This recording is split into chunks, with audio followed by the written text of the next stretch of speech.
going to be talking about that today when we work with limits. So today we're going to be bringing in an example historically of one of the first explorations of limits. Last time we talked about Archimedes and the exploration of trying to figure out how big a circle is. That was another limit. We were approaching pi. What is pi? Pi was a story. It was the number that results from a process. In the same way as the square root of 2. What's the square root of 2? It's the number that results from trying to square root 2. So we're going to try to talk about what's at the end of forever. What are these answers that I can't touch, but that I want to be able to lock down as saying equals? So the principal motivation for this is Jacob Bernoulli. Bernoulli is a mathematician who, like you, is concerned with how to use math in the real world, primarily for making money. All right, so this should resonate. It's a business calc class, right? So we're looking to try to find a way of using math to make money. On top of that, how can I use it to be aware if somebody else is trying to make money at my expense? See, Jacob Bernoulli was interested in questions that dealt with gambling, probability, and finance. So let's look at how this all comes into play. Here's an interesting question.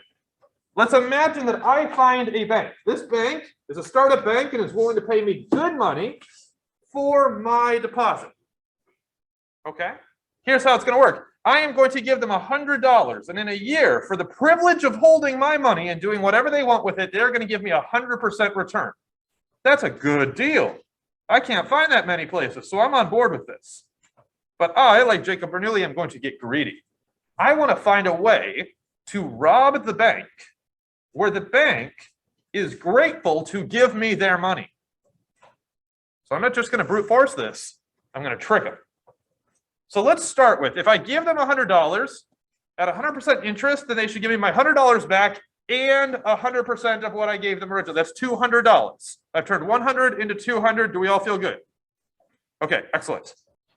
Now here's the question. If I decided instead to check in on my money, so 6 months go by and I would like to check in on my money. I would like to see how I'm doing. And I want the bookkeeper to write down how I'm doing. At the 6-month point, how much money do I have?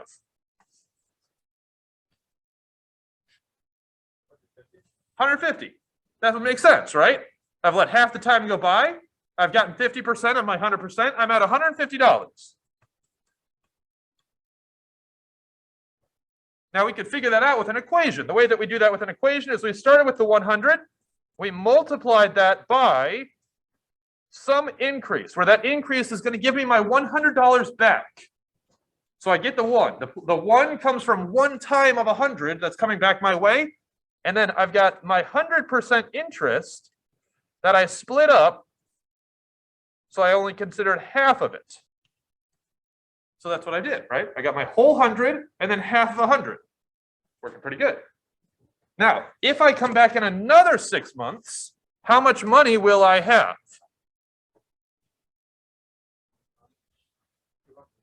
Aha, and now it becomes the insight. Some say 200 because it would make sense that I would get 200 because all I did was I checked in. But by getting them to write it down, I've given them a new basis for their calculations. Check this out. Now, it's like it's a brand new problem. $150 is what the bookkeeper has written down for me, attached to my name. And if they see that it's been 6 months since they tabulated it, then they're going to give me that money and the remaining half of my 100% interest. If you work this through, you get $225.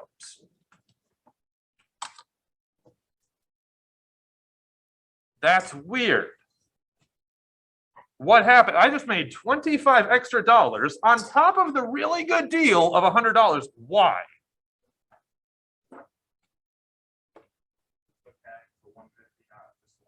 Very nice. That's exactly right. It did not go back to 100 as its reference. The moment I got the bookkeeper to write down 150, it was giving me half of the money it had already given me. I was making it so that the money that it attributed to my name, it was going to grab of that too. So we've got money building money by me simply getting them to write down and assign a number to me halfway through. Well, this seems like a really good way of me being able to make some extra money. Because if I just check in on the bank regularly, they're going to write down money regularly and use bigger and bigger money to determine my next level of interest, right? All right, well, let's start to scam a bank.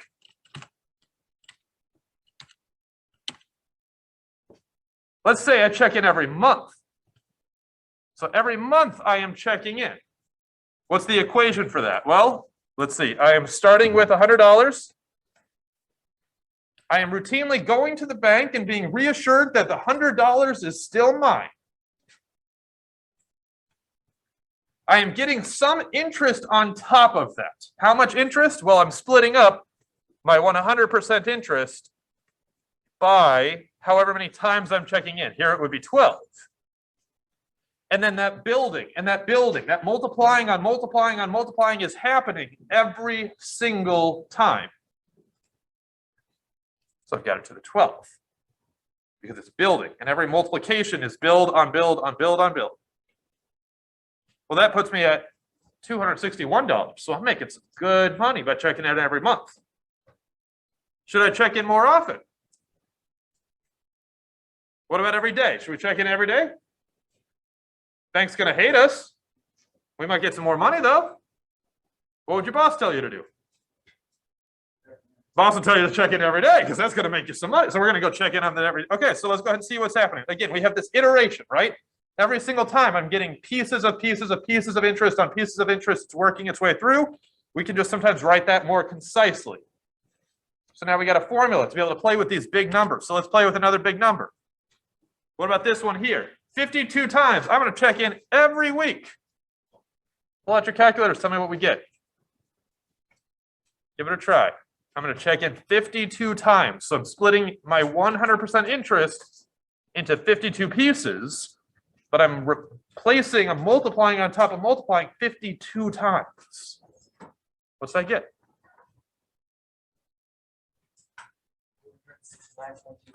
269. 0.26. Can I get a second? Yeah, same thing. Perfect. All right, good. So we'll lock that in. Now, question for you all. If I now decide to check in every day, every hour, every minute, will I continue to make more and more money? Logically, I would continue to make more and more money because I'd allow for more and more money to build on my behalf. Do you think that this pattern will ever let me make more than $300? Let's get a little participation here. Give me a thumbs up if you think yes over 300, below for no. Wishy-washy for I have no idea what's happening in front of me. Okay, so we got a kind of a split even. Let's look at another data point, shall we? Because notice that what we are doing is the method of exhaustion. This is exactly what Archimedes did with the circle. We're going to do a calculation, lock in a number, another calculation, lock in a number, and then try to make a good guess. Okay? It's exhausting. That's why it's called it. All right? Let's do it every day. We make $271.46. Not an incredible change here. Not excellent. All right, let's do another poll. Thumbs up for we're going to break 300. Oh, okay, we're starting to get convinced. Should we do it fast? All right, let's do it every hour. Not much change. We could do it every second. We could do it every partial second. I could just sit in the bank, constantly berating the teller, asking them to write down my value. Am I going to break 300? No. So what we start to see is this evidence that what we are approaching is a limit. In fact, that's the definition I will give you for E, at least that we're going to start with. Because what we're talking about at the end of this is that we're taking 100 and we are getting really close to about 2.7181 times whatever I put in. So if I start with $1 million, I'm going to make a little bit below 3 times that initial deposit, right? So it's multiplicative. That's what E is. This is E. And you can start to see that it locks in more and more decimals. That's how we know that it's likely not going to get over 300, because I haven't changed that hundreds place for a while. I haven't changed the tens place for a while. It's starting to lock in with more and more accuracy. So we can't make more than this. We could refer to this as sort of a speed limit of growth. It is the fastest that growth can occur if we're starting with something exponential. And it's good to have that as a reference. Because if we're talking about how things grow, like investments, shouldn't we go back and maybe we can put a little challenge to our boss? Our boss says, I want you in there checking every minute. And we say, boss, it's really not going to be all that big a difference if I check in every day. Heck, it's not going to be all that big a difference if I just check in every week. Right? So we have this as a reference value. And then maybe if we know of something like a global pandemic that spreads by contact to the number of people, and we have a multiplication on multiplication of exponential growth, maybe it'd be nice to know how quickly that could spread potentially so that we can plan for that worst case scenario, because we know it will never get above that, right? So we have this value that's useful as a reference. It's a reference value whenever we're talking about growth on top of growth multiplicatively, exponentially. All right, so let's try to lock down this value, this E value. We got a couple different ways that we'll start. We're going to start with an informal attempt. We're going to build our way up. Let's start with, what we got? Sorry. So we've not defined what the limit is. We've not defined what E is. We know that the limit of a sequence is the value that we get forever close to, in the same way that pi was the thing that I was forever estimating when working with the circle. But formulas are going to have a little bit of play here. So let's start with our first attempt. E is the upper bound for compound growth. You can write this down. This is a good thing to have. It's what it is. It's the speed limit for growth. So it tells us how quickly I could build up from multiplying on multiplying and growing on growing. Here's the problem with that. How do you know it's the upper bound? It looks like there's an upper bound. There's data to suggest it's not going to go above it. But I don't even know what it is, let alone a way to prove that it's not going to eventually get over. We just have support. We don't have equals yet. Okay, so not excellent to just kind of define it by its uses. Let's try something else. We'll define it how it's calculated. This right here is the equation we were playing with, right? Whole amount of money back, 100% interest, which is just 1, divided up, and accorded more frequently. So it's the exact equation. We could talk about it from this equation, because that's how I got it. That's better. That gives people insight. And we'll talk about it for forever large values of n. That's a challenge, though. Somebody tell me what a forever large value of n is.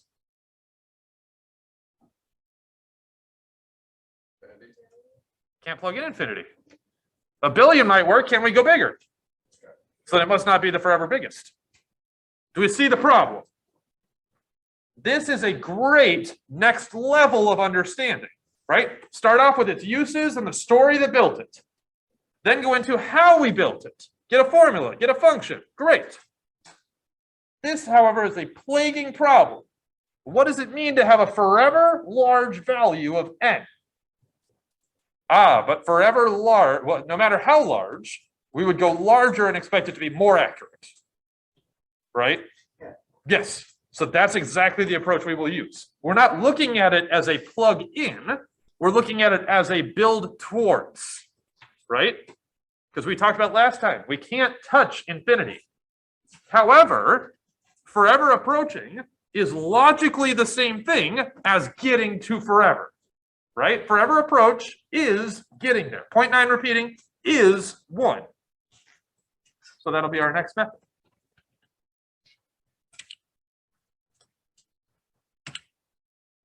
So we need some notation. How do we capture this idea of forever approach and considering a pattern along the way? We'll bring in some notation. This this will capture that. This means create a list. And our list was 200, 225, 271, 271, 271-ish. And at the end of that, we called that thing E. So E is the thing at forever. This is our way of notating that we're talking about a sequence leading up to it, a bunch of data points and a pattern. Okay. So now we have the idea of what is it to do a limit that approaches infinity. It's to make a sequence that forever gets closer and closer. Now, some questions on this. First, should it matter exactly what n values I chose? In other words, if I had chosen to check in on the bank not 1 time and then 2 times and then 12 times, if I decided to check in on the bank 10 times, 100 times, 1,000 times, would I have eventually gotten more money from it? Little kind of a challenge here. Let's take a look. Let's get some data. So we're starting with how often I'm checking in on the bank. We're getting how much money the bank is giving me. If I chose a different sequence, so I'm plugging in n values of 1 and 10 and 100.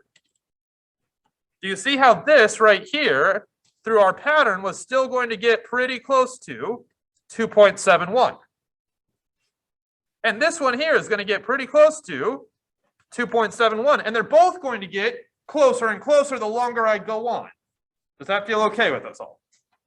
If this is a difficult example, go back to the circle one. If I started trying to estimate the circle by filling it with a square, and then filling it with an octagon, so it has 8 sides, and then a 16-gon, et cetera, et cetera, et cetera, versus if I tried filling it with some other shape and some other method, am I going to spontaneously discover that pi is equal to 8 because I've only been able to, because I can approach it through this pattern off here that gives a different result? No, same circle. Doesn't matter our approach. It's going to lock us in at the same limit. So that's one detail we have with limits. We're going to have an agreement that occurs regardless of approach. All right, second thing. I need, just like we did through here, some method of taking n and making it into the pattern, because the pattern is what I care about. This method is our equation. But if I'm being a little bit, I don't know, if I'm looking ahead into the future and I'm thinking of practice problems we might have in this class, there are some equations that give you multiple answers, right? Like this one here.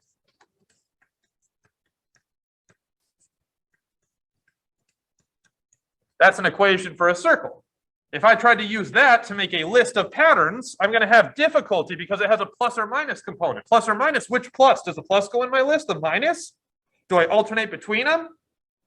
That sounds difficult. That sounds like I just want a list. I just want to have something that gets me towards an agreed value and gets me from input to output quickly.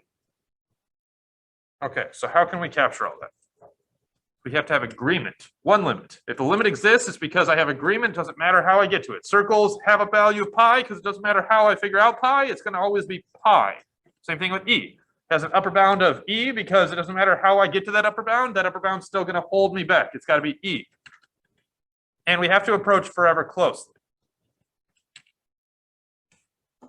We already have in algebra a vocabulary that means equations that only give me one output. They're functions. That's the definition of functions. If you look historically, Leibniz, which was one of the inventors of calculus, is the first one to coin function because he's trying to build a system that takes questions, gets them to answers, and uses the pattern of answers to figure out the end of forever. The fact that we are taught about functions in algebra class serves zero purpose, except that it helps prep you for calculus. Like functions are a calculus idea because I need a way of making a list. So functions will make a list for me, depending on what I try. Ways of thinking about what a function is. I like to think of it as a transformation machine. So we'll do this all together. Let's double check this one here. If I follow this as a process, I started with a certain number of times I checked in on the bank. I think this is a function. We will double check. First thing this function has me do is 1 divided by n. So think of a number of times you want to check in on the bank, and then do 1 divided by that number in your head. If you typed it in the calculator, how many answers would you get? So in other words, if maybe it was 10, I do 1 divided by 10, am I going to get 1 answer or multiple? 1 answer. Do we all feel good on that? If I did that for any number, will I get 1 answer or multiple? 1 answer, so long as it's not a divide by 0 error, right? All right, good. So this gives me 1 output. I'm going to add 1 to that. 1 plus answer gives me 1 answer or multiple? I've got two call outs for 1. Think about it like this. Give me a number. Somebody spit it out. 7. Good. 7 plus 1 is how many answers? 1. Excellent. Give me another number. 2. What about decimals, fractions? Think whatever it is. Add 1. Do I get 1 answer or 2? 1 answer. So far, I have transformed to 1 answer. I have transformed to still 1 answer. And I don't know, I need to multiply something by itself a bunch of times. So let's try like 5. 5 times itself, 5 times, it's going to get me how many answers? 1 answer. If I can do that and I can track what's going in through whatever steps, and all I've done is change the appearance, but I haven't gotten multiple answers, that's called a function. So sure enough, this works out just well because the first step was reciprocal.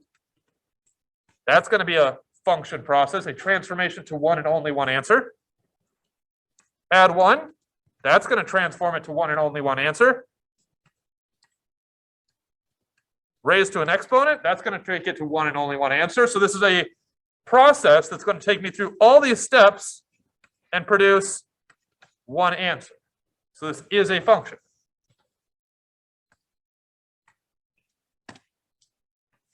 So I think we've now got the tools we need to formally define a limit. I need a way of making a list that is not confusing, and I need to consider logically where that list is headed. Go ahead. Yes, yes, very similar, because computers are functioning machines, like they're literally function machines where unless you program them accordingly, they don't know what to do with 2 answers. Like they just have no ability to do that. They would read an equation like plus or minus square root of x as first, calculate the square root and make it positive. Next, as a completely different operation, calculate the square root and make it negative, return both results. So it's looking at it and it's forcing a function thought process out. And it's just simply violating our definition because we can't have them both together match this diagram. So good, I like that, very good. Anybody else? Questions on what a function is, why we care, or where it's coming up? Let's tie it all together and then see if there's any remaining questions on that. By the way, what's not a function? This one here, right? I plugged something in, did it transform its appearance? No, it somehow split into 2 things. Splitting into 2 things is not a transformation process. It's not a function. It didn't put x to a purpose, which is exactly what the original use of the term function was with Leibniz. He was trying to put x to a purpose, a certain question, so that it produced a very specific answer that he could put in a list and consider as a pattern. So no multiple answers if I've only asked 1 question. Never once have I gone to a computer and been like, so what happens when I click on Microsoft Word? And it's like, sometimes I open PowerPoint. That would not fly. So we want to think of it just in that same changing appearance method. But now we have enough to define limits for the first time. So let's break down this definition, because just like the summation notation, it's not about doing the problems. It's about understanding what the problems are asking. That's a bigger barrier than most people realize in calculus. So what do we have here? Let f be a function. Great. I'm going to make a good, clean list. If no matter the sequence of increasing and unbounded inputs we choose, the sequence f of x1, x2, x whatever has a common limit, then we will say that the function has a limit at infinity and write this. Again, let's break that all down. What's it actually saying? It's saying I'm starting with, what about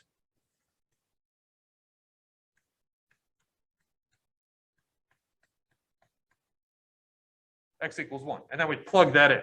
And then what about something a little bigger, like 10? We'll plug that in, get another number. What about 100, 1,000, 10,000? It doesn't matter the method approach. It doesn't matter the numbers I choose. At the end of this, I'm going to get a list of numbers.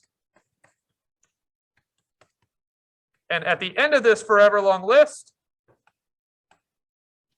my limit exists. Just like pi exists at the end of making a bunch of better and better estimates towards circles. Just like e exists after making a number of lists for better and better approximations of the upper bound for growth.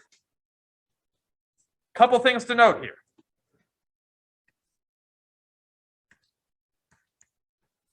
This makes no sense. If you ever write lim equals, it makes no sense because this lim says make a list. It says make a list. So it'd be the equivalent of you all saying multiplication equals 5. Multiplication of what? Right? That doesn't make any sense. I get that you might be trying to say the product is 5. That makes sense. Multiplication equals 5 makes no sense. So we don't want to use lim here to mean limit. L is the limit. Lim is the process of making the list. It's building that sequence. All right.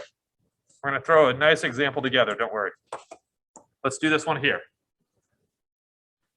First, there's a lot to decode here. Let's do it together. I want to find the limit as x approaches infinity. Couple of different things there. First, I need it to be a function. So let's check. We've got to check that it's a function. First, think of an x value in your head, whatever it is. Give me a thumbs up when you have an x value in your head. All right, be prepared with that one. Again, if I'm asking you to take that x value, your x value, which we got a whole bunch of different ones here, multiply it by itself, do you get one answer or multiple? One answer. So if I'm looking right here, so far, so good. Take that result, multiply it by 2. One answer or multiple? One. Do you see? I don't even need you to actually do the calculation. I just need the logic of would it have been one answer, right? So, okay, so that's going to be good. If I add it to 4 times the original, one answer or multiple? One answer. What about plus 2? So is it fair that if I say x equals 50 and I plug 50 into the numerator, I will get one answer that represents the numerator? Correct. Yeah. Good. Then so far, this is a function. What about the denominator? Something times itself, plus 6 of those somethings, plus 5. Will I get one answer that comes out for every input or multiple? One. So the bottom is a function. And if I do function, which is one clear answer, divided by one clear answer, will I get one clear answer or multiple? One, right? 4 divided by 5, one answer from my calculator. The only time that wouldn't work is a divide by 0 error. I don't have that risk here because that's positive, so I've got to be bigger than 5. Okay? So we're good so far. Is it a function? Yes. Good.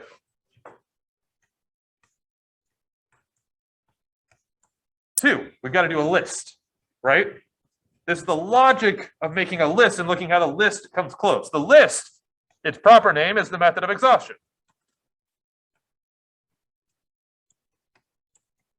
All right, so now we need some volunteers. Who's got some calculators out and about? All right, excellent. Can you plug in x equals 1 for me? Can you plug in x equals 10? Who else has got one? Can you plug in 100? Let's get one more. Can you plug in 1,000 for me? Plug those in, tell me what you get. Everybody else, get ready to kind of double check. Like start punching away, start listing things out for your notes. You told me to do 100, right? Yeah, sounds good. Sure. If we double up, we'll just do it again. For 10, 1.466. Great. Somebody else? 2/3. Okay, 0.6 repeating. Good. Okay, that's fine. 2/3, sorry. Or 0.2, or 2/3 or 0.6 repeating. I'm going to make it numeric, although I prefer the fractions, right? But this will help us kind of see where it's going. Go ahead. 1,000 is 1.992. 992. 100. 1.92-ish. Okay, that sounds good. All right, we've made our list. We used the function. Function took us from inputs to outputs. Do we think the list would have been different if I had used, let's say, 20 and 200 instead of 10 and 100? Or would it still be on the same general trajectory? Same trajectory. Same kind of general approach, right? Okay, so then we feel good with this. What do we think is the limit? 2. Anybody disagree with 2? All right. So in math, if we all agree on the answer, this is a democracy, so the answer is we box it and we publish. Is that fair? No, not at all. Until SE equals, we haven't got it. It doesn't matter if all the world agrees with our answer. We don't got it, right? Because it could be something else. It could be a hair less than 2. It could be a hair more than 2. It could be a number that's really, really close to 2 that we just decided to call 2 because we got lazy and didn't want to make a forever long list. Do you see the difficulty there? Until I have equals 2, it's not equals 2. This is a good guess, probably the best guess for our given information, but this is a guess right now. I want equals. So how could we do that? Well, the listing method is not going to work. As long as I make a list, I just collect data. The data is just going to suggest to me the answer, but it's not going to is the answer.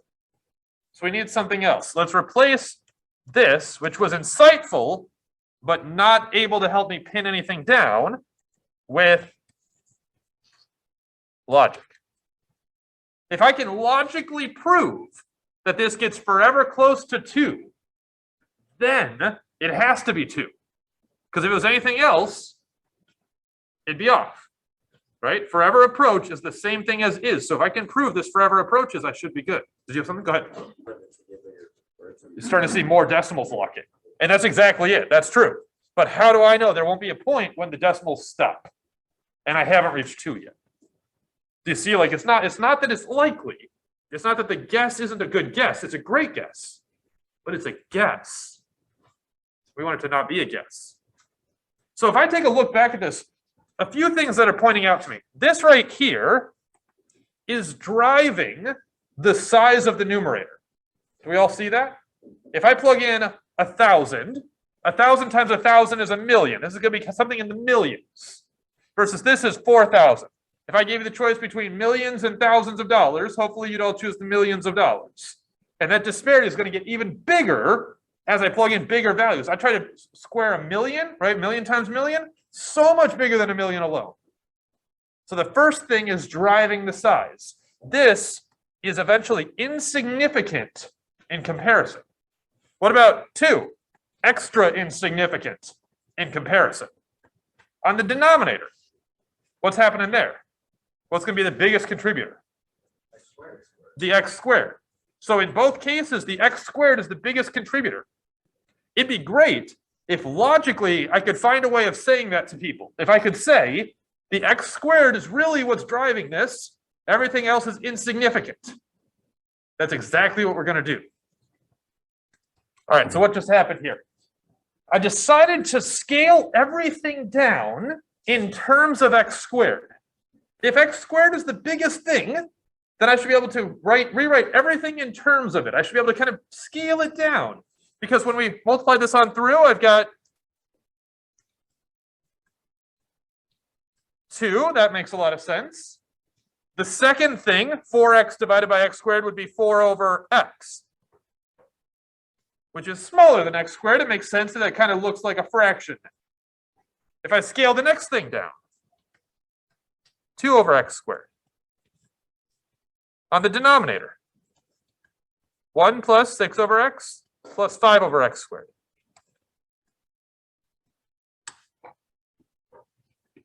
Did I plug in infinity?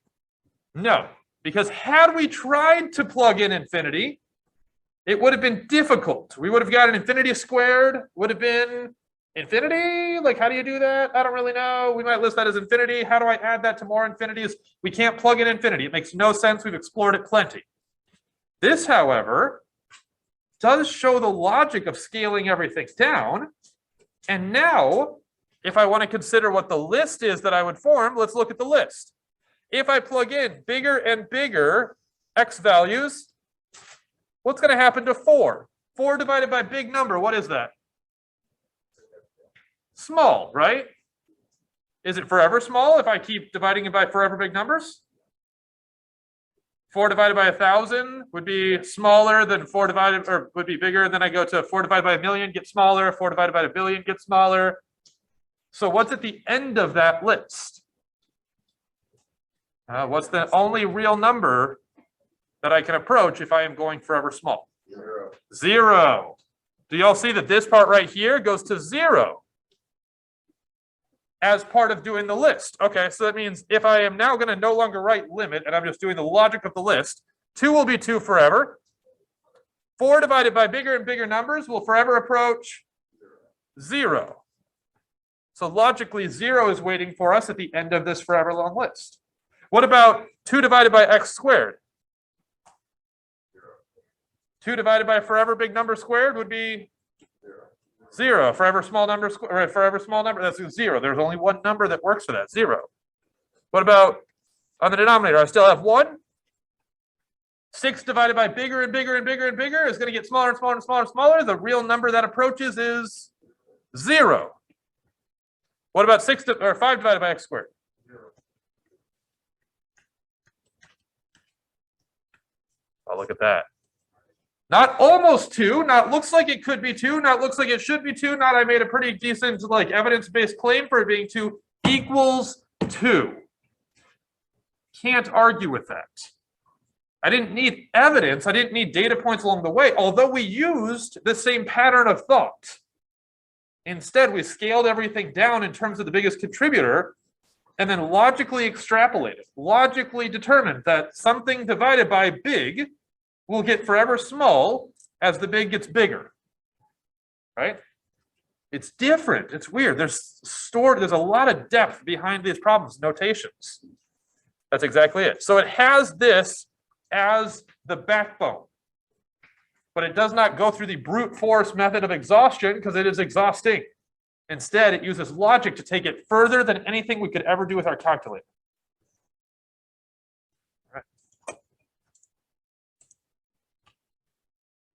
So again, this is just those data point evidence, right? So sometimes we will see a list, we can get a good guess.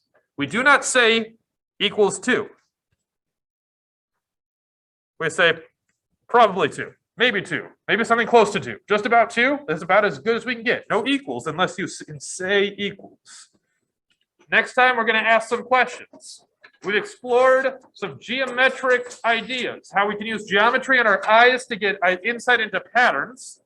What about equations like this? Does that have a shape? We'll find out. If there's any questions, let me know. Again, I've got the solution for the extra credit. You can come take a look at it. Just don't take any photos, and I'll be around.